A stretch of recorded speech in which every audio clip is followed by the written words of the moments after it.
Good morning, dear students. Welcome back in the virtual online class provided by Chandan Bal Vikas Public School. I'm Mrs. Soni Kalra, your computer teacher. Today I'm going to explain you your chapter number 1 question answer for the revision purpose. So let's start. First question is, what is a computer? A computer is a programmable electronic device that accepts input, processes the data according to a set of instruction and gives some meaningful output. Computer क्या है? एक programmable electronic device है जो input को accept करता है, data को process करता है, कैसे सेट ऑफ इंस्ट्रक्शन के अकॉर्डिंग उस डाटा को प्रोसेस करता है और आपको आउटपुट देता है। Second question, right any two characteristics and limitation of a computer. Computer की दो विशेषताएं और दो कमियों के बारे में आपने लिखना है। सबसे पहले हम कैरेक्टरिस्टिक्स देखेंगे स्पीड। जैसे कि आपको पता है कंप्यूटर की जो स्पीड है वो अमेजिंग स्पीड है। कंप्यूटर जो काम करता है वो नॉर्मल इंसान के कंपैरिजन बहुत ही ज़्यादा स्पीड के साथ और बहुत ही कम टाइम पे आपको काम का परफॉर्म करके देता है। Second, accuracy. एक्यूरेसी का मतलब होता है बिल्कुल ठीक। A computer performs it task with great accuracy. Computer अपने काम को बहुत ठीक तरीके से परफॉर्म करता है, वो कभी भी मिस्टेक नहीं करता है। अगर कोई एरर्स होते हैं, कुछ मिस्टेक्स होती हैं, तो वो कब होती है? जब हम इनपुट उसको गलत देते हैं। Limitation, limited intelligence. As compare to human being computers have limited IQ। Computer की जो IQ लेवल है, जो इंटेलिजेंसी है, वो ह्यूमन के कंपैरिजन कम होती है। Dependence on power. कंप्यूटर एक इलेक्ट्रॉनिक मशीन है जो पावर पर डिपेंड करता है। लाइट आएगी तो आपका कंप्यूटर चलेगा, लाइट नहीं तो कंप्यूटर नहीं चलेगा। Third question, briefly explain the application of computers in the field of banking and library. Computer को बैंक और लाइब्रेरी के रूप में कैसे इस्तेमाल किया जाता है? बैंकिंग सेक्टर में computer provide a lot of facility to the customer. Banking sector में कस्टमर को कंप्यूटर बहुत सारी सर्विस को फैसिलिटी को प्रोवाइड करता है। Using online banking you can check your past transaction. आप पिछली ट्रांजैक्शन को चेक कर सकते हो। Money can be transfer to any account across the globe. पूरे संसार में पैसे को आप आसानी से ट्रांसफ़र कर सकते हो।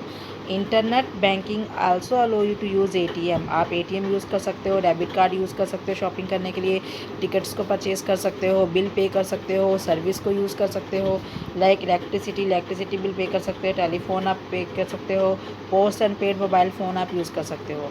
इवन आप मंथली बैंक अकाउंट के स्टेटमेंट को यूज़ करने के लिए इसको सब्सक्राइब भी कर सकते हो। ओके, उसके बाद है आपके पास जो आपका नेक्स्ट पेज गिवन है, उसमें हम पढ़ेंगे लाइब्रेरी।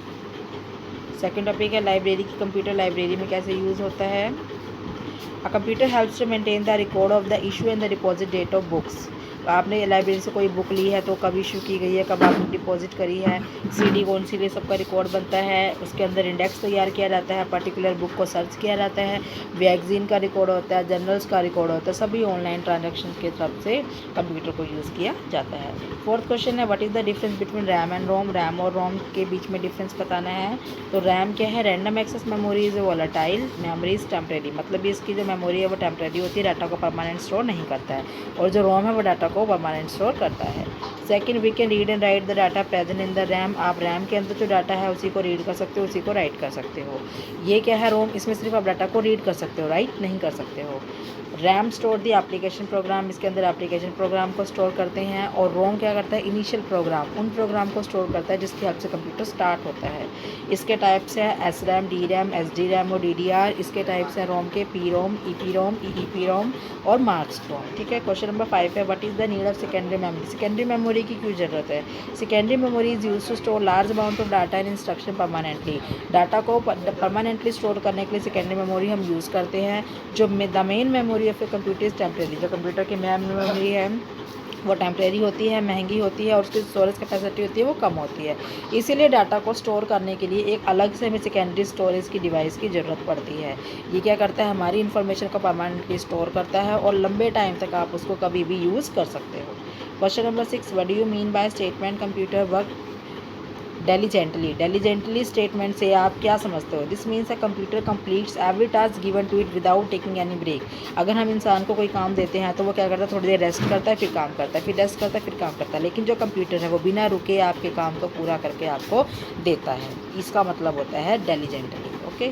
क्वेश्चन नंबर 7 है, explain the difference between EPROM and EEPROM। EEPROM और EEPROM के बीच में डिफरेंस बताना है। The content can be erase using ultraviolet rays and then reprogram by the EEPROM programmer. इसके अंदर जो कंटेंट होता है उसको अल्ट्रावायलेट रेज की हेल्प से डिलीट कर सकते हो और आप, और फिर से इसके अंदर आप नया डाटा लिख सकते हो। जो EEPROM है, in this type of Rome the content can be erase by using high voltage electricity. इसमें जो डाटा है उसे डिलीट करने के लिए हाई वोल्टेज इलेक्ट्रिसिटी को यूज़ किया जाता है और इसमें अल्ट्रावायलेट रेज को यूज़ किया जाता है। तो फर्स्ट जो पॉइंट है वो है कि डाटा कैसे डिलीट होता है।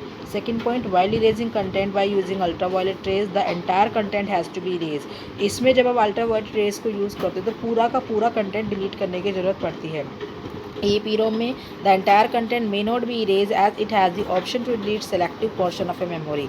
इसमें पूरे डाटा को डिलीट करने की ज़रूरत नहीं है। जिस डाटा को आपने डिलीट करना है आप उसको सेलेक्ट करें और डिलीट आप इसको कर सकते हो। थर्ड पॉइंट है the chip needs to be physically remove from the system for erasing the bits. इसके अंदर जो चिप लगती है उसको आपको निकालना पड़ता है ताकि आप डाटा को रिमूव कर सकें। The chip does not need to physically remove from the system of erasing the bits. इसमें डाटा को रिमूव करने के लिए, डिलीट करने के लिए चिप को निकालने की ज़रूरत नहीं है। तो ये आपके चैप्टर 1 के क्वेश्चन आंसर है जिसकी मैंने आपको रिवीजन करा दी है। आई होप आपको ये सारे क्वेश्चन आंसर अच्छे से समझ आए होंगे। अगर आपको कोई भी प्रॉब्लम है तो आप मुझे मैसेज करके पूछ सकते हो। ओके बेटा।